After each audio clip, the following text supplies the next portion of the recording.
Dubai के तेल के बिजनेस पर काला अंधेरा मंडराने लगा है क्योंकि दुबई की जमीन पर तेल का लेवल कम होना शुरू हो गया है और शेखों को इस बात की परेशानी शुरू हो गई है। इसलिए वो चाहते हैं कि वो अपना इंफ्रास्ट्रक्चर ऑयल बिजनेस से बदलकर टूरिज्म में प्रमोट करें, ताकि अगर तेल का बिजनेस ना भी रहा तो भी टूरिज्म से अरबों खरबों डॉलर्स कमा सकें।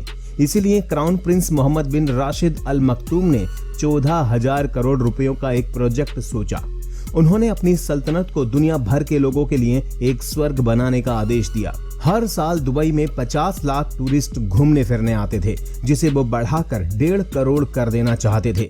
लेकिन उसमें दिक्कत ये आई कि दुबई बहुत छोटा शहर था जिसमें सिर्फ 50 लाख लोग ही रह सकते थे, और इसलिए क्राउन प्रिंस ने ये ठान लिया कि अब वो समुद्र के बीच में एक शहर बनवाएंगे और वो चाहते थे कि ये काम सिर्फ 6 साल में पूरा हो जाए। उन्होंने इस आइलैंड को पाम ट्री की तरह बनाने के लिए सोचा, लेकिन प्रॉब्लम ये आई थी कि आज तक दुनिया में किसी ने भी कोई ऐसी चीज नहीं बनाई थी। इस शहर को बनाने के लिए इंजीनियर्स को कुदरत की ताकत से सीधे टकराना पड़ता। आइए आज की इस वीडियो में हम जानते हैं कि कैसे दुबई के शेख ने सिर्फ 6 साल में ही समुद्र में पूरा का पूरा शहर ही खड़ा कर डाला। नंबर 1, ये विशालकाय शहर समुद्र में सीमेंट और स्टील की मदद से बहुत ही आसानी से बनाया जा सकता था, लेकिन दुबई के शेख ने कुछ और ही सोचा था। इनकी सोच ने इस चुनौती को और भी ज्यादा बढ़ा दिया। वो चाहते थे कि शहर को पूरी तरह कुदरती सामग्री से बनाया जाए ताकि ये आसपास के माहौल में घुल मिल सके। इस प्रोजेक्ट में इतनी रेत और चट्टान लगने वाली थी जितनी में दुनिया के चारों तरफ 2.5 मीटर की दीवार बनाई जा सकती है, और इस प्रोजेक्ट को अंजाम देने के लिए दुबई ने दुनिया भर के खास इंजीनियर्स को हायर किया। नंबर 2, इंजीनियर्स को ये फिक्र थी कि सर्दियों में उत्तरी तूफान से उठने वाली हवाएं और 2 मीटर ऊंची लहरें इस शहर पर वार जरूर करेंगी। सभी जांच पड़ताल के बाद इंजीनियर्स ने हिसाब लगाया कि उन खतरनाक लहरों से बचने के लिए उन्हें पूरे शहर के चारों तरफ लहरों से करीब 3 मीटर ऊंची दीवार बनानी चाहिए। नंबर 3, समुद्र में दीवार खड़ी करने के लिए करोड़ों रुपयों के 3 रोजर्स मंगवाए गए, जो कि समुद्र में रेत लाकर डालते जा रहे थे। अब समुद्र में रेत का थमे रहना आसान नहीं था, इसलिए रेत को थामे रखने के लिए इसमें 6-6 टन के पत्थर डाले गए। ये वही पत्थर हैं जो इस आइलैंड को समुद्र की विनाशकारी लहरों से बचाकर रखेंगे।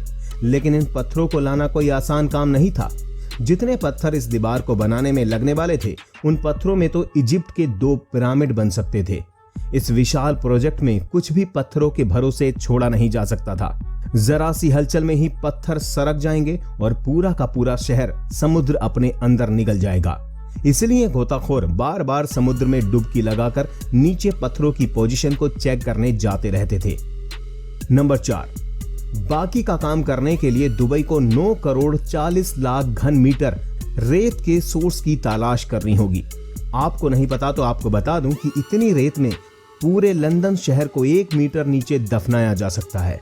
अब आप ये सोच रहे होंगे कि दुबई में तो रेत की कमी ही नहीं है। दरअसल आपको बता दें कि जो दुबई में रेत पाई जाती है वो बहुत ही बारीक कणों से बनी होती है, जो कि समुद्र में बड़ी आसानी से बह जाएगी। इसलिए इंजीनियर्स मोटे कणों वाली रेत को खोजने में लग गए और इंजीनियर्स को वो रेत 6 समुद्री मील दूर समुद्र तल में मिली। रेत को पाइप के जरिए 10 मीटर प्रति सेकंड के हिसाब से समुद्र में छिड़काना शुरू किया गया, और शायद आपको ना पता हो कि इस गति से सिर्फ 4 सेकंड में ही एक ओलंपिक स्विमिंग पूल को भरा जा सकता है। नंबर 5, अब काम तो ठीक से चल ही रहा था, लेकिन इंजीनियर्स को शक था कि क्या उनका ये आइलैंड ठीक डिजाइन से बन रहा है। लेकिन दुबई के पास इस शक को दूर करने का उपाय 606 किलोमीटर ऊपर अंतरिक्ष में था। दुबई ने अपने भेजे जीपीएस सैटेलाइट्स के जरिए ऊपर से ही प्रोजेक्ट को मापना शुरू कर दिया कि प्रोजेक्ट का डिजाइन ठीक तरह से बन रहा है या नहीं, और इस तरह दुबई प्रिंस भी अपने इस ड्रीम प्रोजेक्ट पर घर बैठे ही नजर रख सकते थे। अब सबको ये दिख रहा था कि पाम बीच का सपना सच हो रहा है। नंबर 6, इसी बीच इंजीनियर्स को एक और चुनौती ने घेरे में ले लिया। इस विशाल द्वीप को 1,20,000 लोगों के शहर का बोझ उठाना है, और उनकी सुरक्षा इस बुनियाद पर टिकी हुई थी कि इस रेत के द्वीप को चट्टान जैसा ठोस होना चाहिए। लेकिन कैसे? और इसीलिए इंजीनियर्स को रेत को सख्त करने के लिए उपाय ढूंढने पड़े और काफी रिसर्च के बाद इंजीनियर्स ने इसका भी हल ढूंढ निकाला। उन्होंने डिसाइड किया कि उन्हें 12 मीटर की गहराई तक रेत को सख्त करना होगा और इसके लिए उन्होंने वाइब्रो कंप्रेशन नाम के प्रोसेस का उपयोग किया। इसी ड्रिल को जमीन में गहराई तक उतारा जाता है और फिर इस ड्रिल की वाइब्रेशन से चारों तरफ की जमीन हिलती है और जमीन ठोस होती चली जाती है। इस प्रोसेस को करने के लिए 15 मशीनें लगातार 8 महीनों तक ड्रिलिंग करती रहीं और ये काम जरूरी भी था क्योंकि 1,20,000 लोगों की जिंदगी का सवाल जो था। नंबर 7, प्रोजेक्ट खत्म होने की कगार पर था, लेकिन ऐसे प्रोजेक्ट्स में जब काम खत्म हो जाता है तभी कोई ना कोई प्रॉब्लम जरूर खड़ी होती है।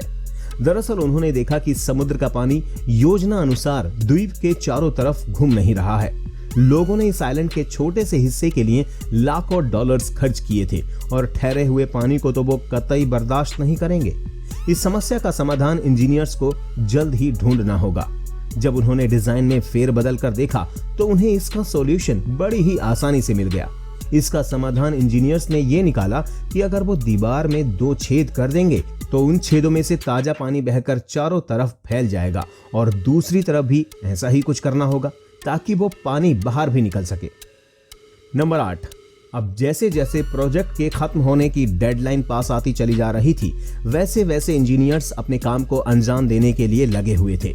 अब 12 घंटे काम करने वाले 40,000 एशिया के वर्कर्स को काम पर लगाया गया था। इन लोगों को 48 डिग्री की झुलसती हुई गर्मी में काम करना था। इस प्रोजेक्ट में 51 अलग अलग कॉन्ट्रैक्टर्स होटल्स, बिल्डिंग्स, सड़कें वगैरह बनाने में जुटे हुए थे। आपको ये बात हैरान कर देगी कि बिक्री शुरू होते ही पहले ही 3 दिनों में सारे के सारे मकान बिक गए। इनमें से सबसे महंगा मकान $12 लाख का था। वक्त तेजी से निकल रहा था, लेकिन क्राउन प्रिंस ने सबको 2006 में आलीशान दुनिया देने का वादा किया है, जिसको पूरा करते हुए इंजीनियर्स ने इस शानदार शहर को बनाकर प्रिंस को समय सीमा के अंदर सौंप दिया। अगर आज ये शहर ना होता तो हो सकता था कि दुबई के पास आज इतना पैसा ना होता। तो दोस्तों, आज की वीडियो में बस इतना ही। आपको वीडियो में दी गई जानकारी कैसी लगी हमें कमेंट बॉक्स में जरूर बताइएगा। वीडियो को पूरा देखने के लिए आप सभी का धन्यवाद।